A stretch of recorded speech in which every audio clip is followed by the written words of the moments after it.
I don't know how long you've been waiting.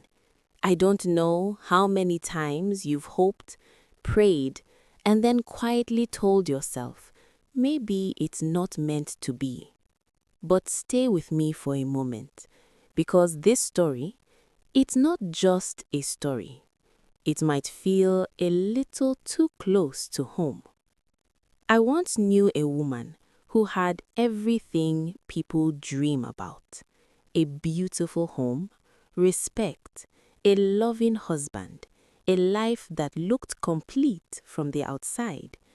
But there was one thing missing, and no matter how much they tried, no matter how many times they believed this time will be different, nothing changed. Until one night, in a room full of people, a stranger said something that should have sounded impossible, something she didn't believe, something she had already given up on. And yet, that moment changed everything. So let me ask you, honestly, have you ever reached a point where hoping again feels harder than giving up? Because what happened next might make you look at your situation differently. Dear friend, I don't know how long you've been waiting. I don't know how many times you've prayed, believed, and then quietly wiped your tears when nothing changed. But I want you to stay with me for a moment, because what I'm about to tell you is real in a way that might touch something deep inside you. Let me tell you about a couple I once knew. They lived in Buvuma. Well, not the Buvuma most people imagine. Their world was different. Private roads, tall gates, glass buildings, silence that money couldn't fill. People called their area Kavuno Heights, the most luxurious part of the district. And right at the center of it all stood the Dembe mansion. Everything looks perfect, people would say whenever they passed by. And they weren't wrong.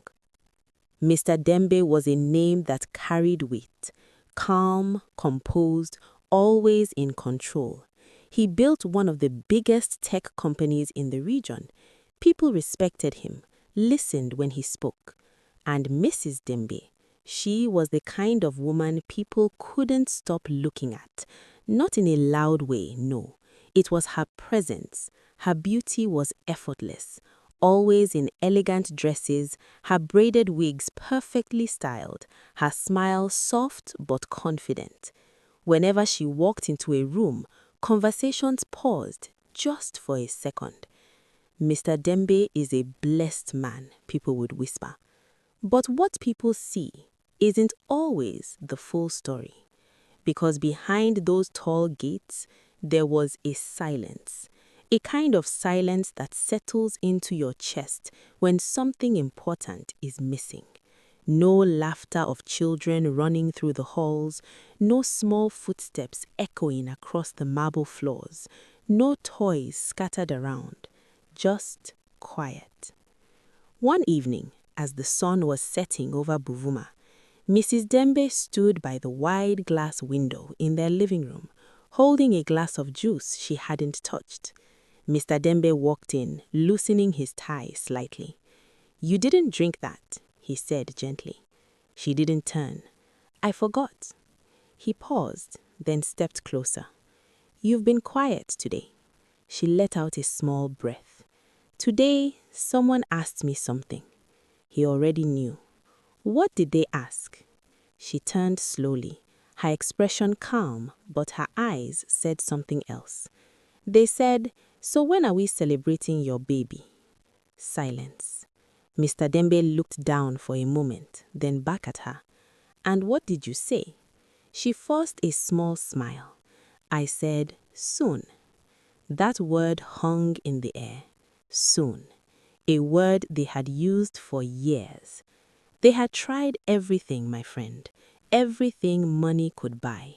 Top hospitals, private specialists, trips outside the country. Each time, hope would rise and then quietly fall again. But they never talked about it publicly. Never. To the world, they were complete. To themselves, that was a different conversation. A few weeks later, their home became the center of attention again. They were hosting one of the biggest charity galas Buvuma had ever seen. Lights, music, influence, power. The kind of event where everyone who mattered was present. Mrs. Dembe stood in front of her mirror that evening, adjusting her dress. Her braided hair was styled perfectly, her makeup flawless, but she stared at her reflection a second longer than usual. Mr. Dembe stepped in. "You're ready?" She nodded. "I always am." He smiled slightly. "You look beautiful." She looked at him through the mirror. "I know." That made him chuckle softly, but it didn't last long, because both of them knew there were things beauty couldn't fix. The gala was everything you would expect: laughter, cameras, conversations, admiration. And then, at some point in the night, the host made an announcement. "We have a man of God with us tonight, Pastor Elijah Sentamo. He'll say a short prayer before we continue." People clapped politely. Pastor Elijah stepped forward, not flashy, not loud, just calm. He took the microphone. "Let us pray." The room settled. He began softly, but then something shifted. He paused, looked up, and then his eyes rested on Mrs. Dembe. Not casually, directly. The room didn't notice at first, but she did. Her smile faded just slightly. Then he spoke again, but this time it wasn't general. "This is for you," he said. Now the room was paying attention. "You have waited long enough." You could feel it, my friend. That moment when something changes, but you don't fully understand it yet. Mrs. Dembe stood still. Pastor Elijah continued. "By this time next year," he paused again, "you will have your own children." A soft murmur spread across the room, and then he said it clearly. "Is anything too hard for the Lord? At the appointed time I will return to you, and you shall have a son." From the book of Genesis. Silence. Real silence this time. All eyes turned to her. Mrs. Dembe smiled, graceful, controlled, but inside she laughed, not out loud, but deep inside her heart, because she knew things nobody else in that room knew. Her age, the reports, the years. So she nodded politely, like someone receiving kind words. But in her mind, she said quietly, "This is not possible." Later that night, back in the mansion, the silence returned. Mr. Dembe sat down, looking thoughtful. Mrs. Dembe walked past him, removing her earrings. "So," he said slowly. She didn't look at him. "Don't." "I didn't even say anything yet." "You don't have to." She finally turned. "That man doesn't know our story." Her voice wasn't angry, just tired. "We've done everything, everything. I'm not doing this again. I'm not hoping again." Mr. Dembe leaned forward. "But what if—" "No." That word came out sharper than expected, then softer. "I can't go through that again." Silence filled the room once more. But this time, it wasn't just empty. It was heavy. And somewhere deep inside her, even though she refused to admit it, those words kept echoing. "Is anything too hard for the Lord?" Dear friend, have you ever tried so many times that hope itself starts to feel dangerous? Because that's where she was, and maybe that's where you are too. Sometimes the hardest place to be is not failure. It's that quiet space after you've tried everything and nothing worked. That's where Mrs. Dembe found herself. Not broken on the outside, she still dressed beautifully, still smiled, still carried herself with grace. But inside, she had gone quiet. Days passed after the gala, but something had changed. Not around her, within her. She would be doing something simple, standing by the mirror, sitting alone, even talking to someone. And then suddenly, those words would return. Is anything too hard for the Lord? At first, she pushed it away. Please, not again, she whispered one afternoon. But the words didn't leave. One evening, she sat in a quiet lounge, the lights dim, her thoughts louder than usual. Mr. Dembe walked in and paused. You've been here long? I don't know, she replied softly. He sat across from her. After a moment, he said, I've been thinking about what that man said. She gave a faint smile. You too? He nodded, but I tried to ignore it, but I can't. She looked at him. And what exactly are you thinking? He didn't rush. I'm thinking, maybe we did everything right, except one thing. She frowned slightly. What do you mean? He met her eyes. We trusted doctors, we trusted money, we trusted time. A pause. But did we truly trust God? That question settled deeply. She looked away because she knew, not fully, not anymore. I was protecting myself, she said quietly. I know, he replied. Silence sat between them, not heavy this time, just honest. Then he said gently, what if we try again? She shook her head slightly. I told you, I can't go through that again. I'm not talking about trying like before, he said. I mean trusting. No pressure, no expectations, just God. She didn't answer immediately because this kind of surrender was unfamiliar.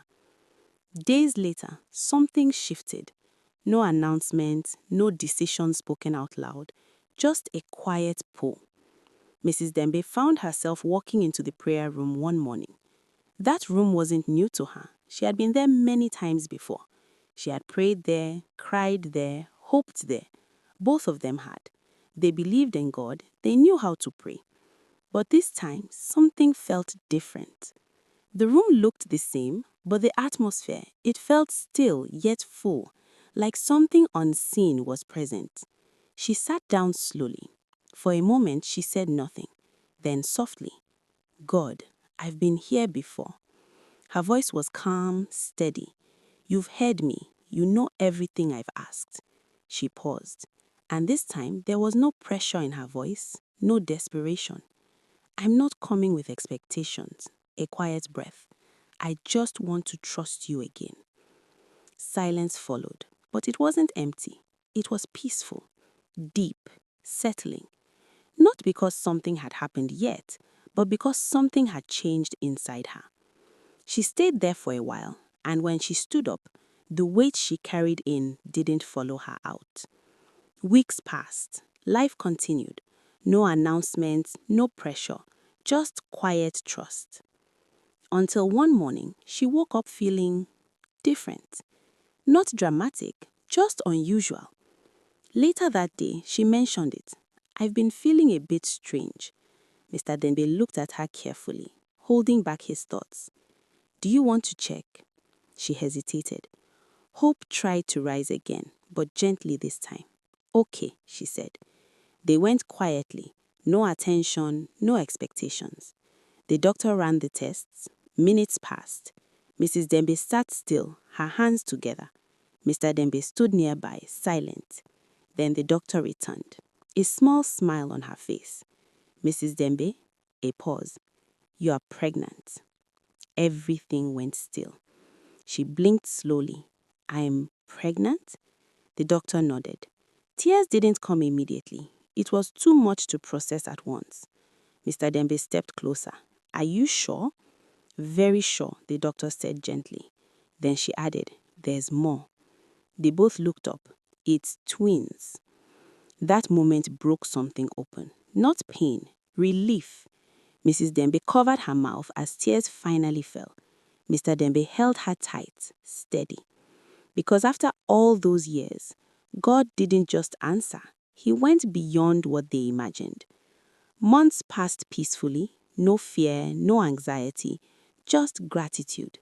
And when the day came, two cries filled the room. a boy and a girl.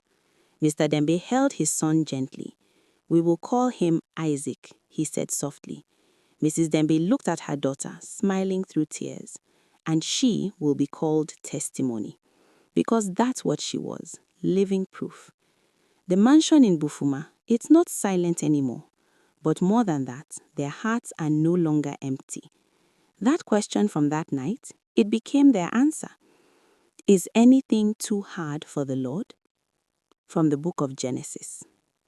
If you're still here, still listening, maybe this story was for you. Consider subscribing if this story is touching your heart. Tell me honestly, have you stopped believing because it hurt too much? What would it look like if you trusted God again, even just a little? And hold on to this. Don't rush God. Don't close your heart completely. And don't let disappointment be your final answer. Because sometimes delay is not denial. Sometimes it's preparation for something greater than you imagined.